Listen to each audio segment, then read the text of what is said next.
Salut tout le monde. Alors bienvenue dans le montage de Manaf Atutu. Donc celle que j'ai présentée il y a peu avec les poils de la bourre de mon chien. Donc c'est des poils blancs, longs. Donc quoique tout fonctionne. Donc et surtout rien ne se perd.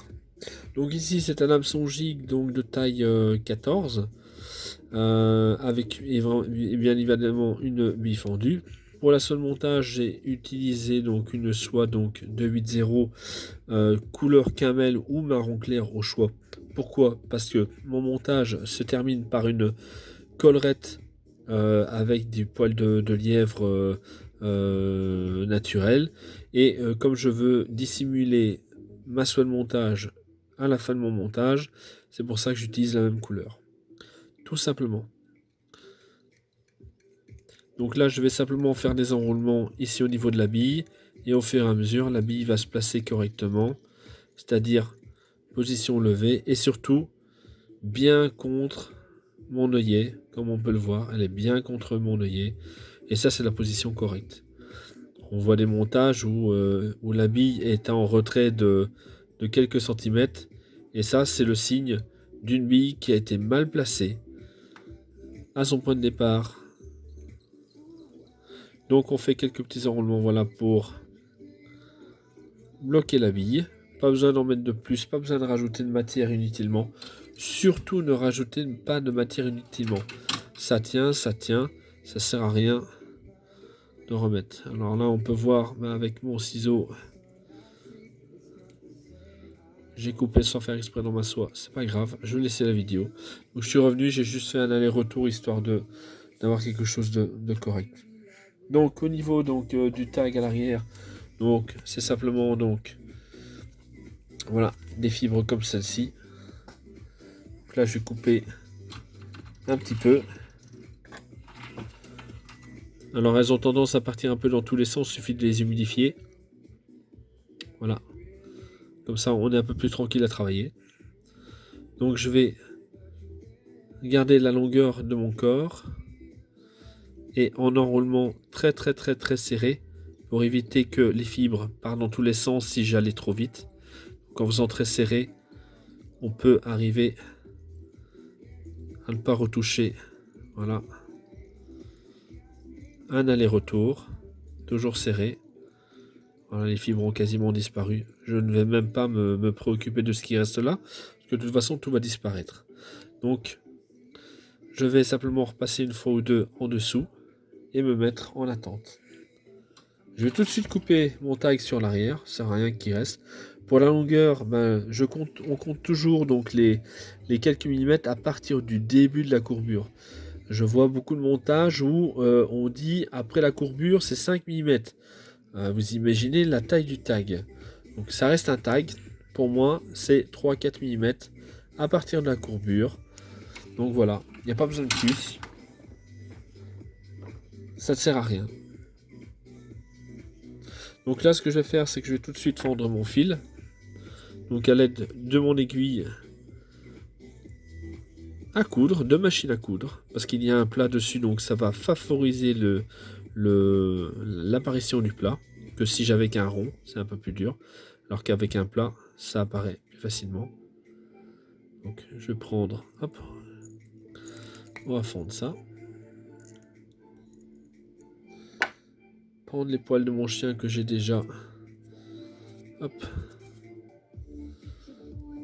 Donc alors quand on prend du dubbing, on essaye d'abord qu'il soit le plus aéré possible. Donc déjà ça sert à rien d'avoir un paquet aussi large.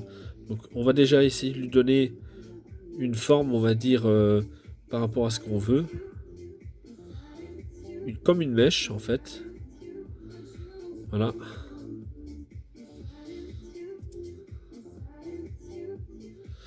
Et on va la placer. J'ai relâché mon fil fondu.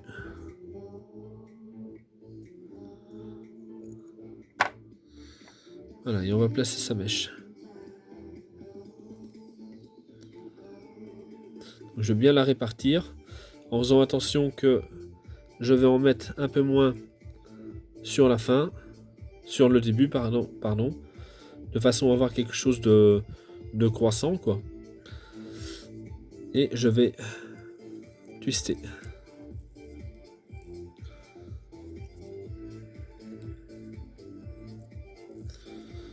Voilà, donc une fois que ça c'est fait, si je vois que la répartition est bonne ici, je me rends compte qu'il y en a un petit peu trop, je vais simplement en enlever. Voilà. Et je vais humidifier encore et je vais tourner. Voilà. Je vais faire quelques enroulements maintenant. Donc bien sur le début au niveau de mon tag. Et normalement j'ai la bonne longueur. En général pour une longueur de corde d'1 cm, on compte plus ou moins 6-7 cm de longueur de mèche de dubbing bien serrée pour arriver à faire la longueur de son montage. Voilà. Donc là ça c'est bon. Alors je vais couper tout de suite ce qui me gêne entre guillemets, enfin qui ne gênera pas de toute façon au niveau de pêcher, mais bon, tant qu'à faire du montage propre, autant continuer. Donc ici pour les plus longs poils, donc je ne sais plus comment ça s'appelle, je sais bien que ça vient de chez Suisse CDC. Donc ce sont des poils qui sont très longs, qui sont très bien sélectionnés. Comme on peut le voir, il n'y a pas de bourre. Voilà, c'est ça représente la moitié du paquet. Donc vous en avez une grosse quantité pour, je crois que c'est 7-8 euros. Vous avez une quantité quand même assez importante. Hein. Attention que je ne fais pas vraiment... Enfin, je vous donne l'information du produit, vous faites ce que vous voulez. Mais en tout cas, franchement, chez Suisse CDC, ils ont toujours de très très bonnes choses comme les plumes, les poils. Au moins, vous achetez du dubbing, vous n'avez pas un mélange de bourre, etc. Prenez un dubbing de lièvre de chez Suisse CDC et vous en aurez pour votre argent. Hein. Vous n'aurez pas un mélange avec de la bourre. Ou du synthétique mélangé avec, parce que malheureusement, ça existe. Donc là, je vais placer ça un peu grossièrement. Donc, comme ce sont des longs poils, quand je vais le tourner, ça aura tendance de toute façon à pas rester bien droit. Du fait que déjà dans le sachet tout est un peu emmêlé comme ça. Donc ce qu'on fait dans ces cas-là quand vous avez ça, c'est que vous le répartissez beaucoup sur la longueur et vous faites que quelques tours à twister. De toute façon, il y en aura quand même qui vont se prendre. Voilà, c'est normal.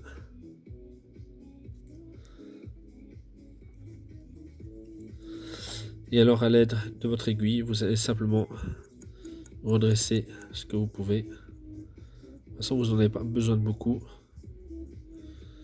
Voilà, j'ai fait de passer l'aiguille. Ça se redresse. Voilà, c'est tout. Donc là, ce que je vais faire, c'est que je vais tourner, évidemment. Et je vais peigner légèrement sur l'arrière pour éviter que les poils aillent n'importe comment et n'importe où. Et toujours en allant, en avançant. Jamais en restant au même endroit, sinon je vais écraser les fibres. Alors pour faire ça, vous vous aidez donc de la forme de la bille, vous passez au-dessus.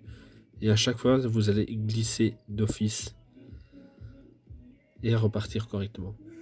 Donc ici, là, on voit très bien que les poils sont trop longs. Donc si je veux les placer vers l'arrière, je vois que la longueur est trop importante. Alors mon but final étant que, une fois que ma nymphe sera immergée, d'avoir un peu la vision finale du montage.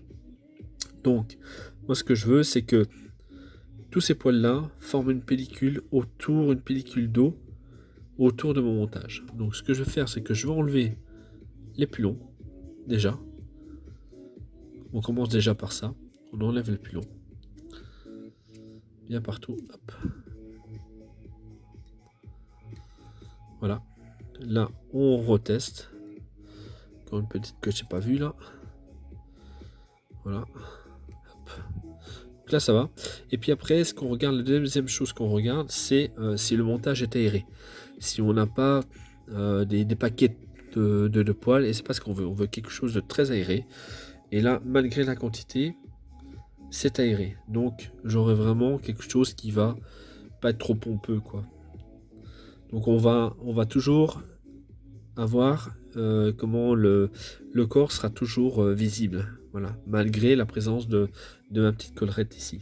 Donc il ne me reste plus qu'à prendre donc, le dubbing de lièvre. Voilà, donc ça c'est un dubbing de lièvre qu'on achète dans le commerce, dans les sachets pas chers. Et voilà, donc il y a un peu de tout là-dedans. Donc voilà, le dubbing de lièvre en fait c'est du poil, de la bourre synthétique, enfin voilà, il y a un peu de tout. Donc n'en prenez pas trop, voilà, une petite quantité. Alors ça c'est ce qu'on voit énormément aussi, beaucoup l'erreur, c'est la quantité de dubbing sur la fin des montages, sur les nymphes. Vous allez voir, il n'y a pas besoin d'en mettre beaucoup, ça sert à rien. Je vais prendre une mèche, voilà, je vais enlever la moitié et je vais bien humidifier entre mes doigts et bien écraser en tournant. Vous écrasez en tournant et honnêtement ça doit faire moins d'un millimètre au niveau de la section. On voit c'est très fin, il n'y a pas besoin de plus et si ça se trouve je vais même en enlever au fur et à mesure que je vais monter. Alors où est-ce que je vais m'arrêter? C'est simple, je vais m'arrêter dès que je vais voir que je vais au-dessus de ma bille. Donc là, comme je peux voir, j'en ai pas mis de trop. Je pense que j'aurais fait un tour de plus. J'aurais mis beaucoup trop de dubbing. Ça aurait mis... en général, je fais quoi? Même pas 1 mm, 1 mm et demi de largeur de thorax. Comme ça, à la fin de mes montages. Et je ne dépasse jamais la hauteur de ma bille.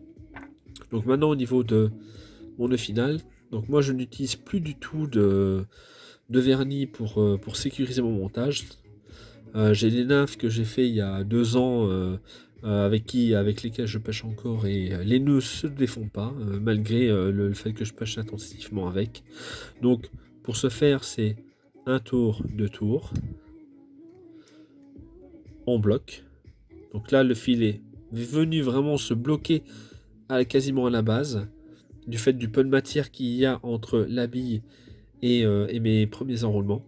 C'est ça qui est important, c'est là que votre fil se coince en fait. Puis après je fais 2, 3 tours. Même chose, je rebloque. Et là je fais un tour. Voilà. Et là il est vraiment bien serré, bien bloqué. Et je vous assure que ça ne bougera pas. Voilà, j'ai coupé à rase. Et voilà, mon montage est terminé. Voilà, j'espère que ce montage vous aura plu, que les petits conseils aussi vous serviront. Mais vraiment le plus important, c'est de garder cet esprit fin de montage et de se demander quelle sera l'apparence de votre montage une fois immergé. Ça c'est très important. Monter pour monter et de se dire une fois qu'elle est mouillée, on ne sait pas comment elle sera sous l'eau, ça sert à rien. Donc ce que je vous conseille vraiment, bon ça paraît peut-être bête au début, mais mouillez-les, testez vos montages une fois mouillés et regardez l'apparence qu'il aura sous l'eau. Et je peux vous assurer que bien souvent vous allez dire j'aurais peut-être dû faire ça, ou alors j'ai fait trop long, les poils vont trop loin vers l'arrière, ça fait plus poissonner qu'autre chose. Donc voilà. Donc regardez bien à ça et ça vous sera vraiment très très utile. Allez, je vous dis bon montage à tous et à une prochaine vidéo. Salut!